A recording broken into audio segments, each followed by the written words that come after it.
के अपना करे जाओ जैसे राखब संभाल के।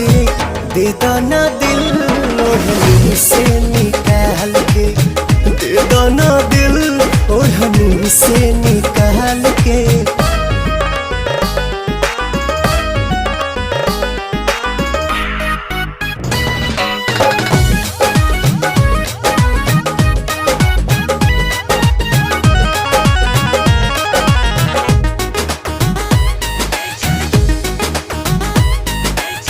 सोचल सपनमा के तू ही बाड़ू रानी,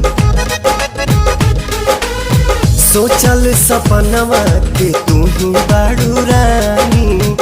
कद हवाले हमें अपन जवानी रानी, कद हवाले हमें अपन जवानी।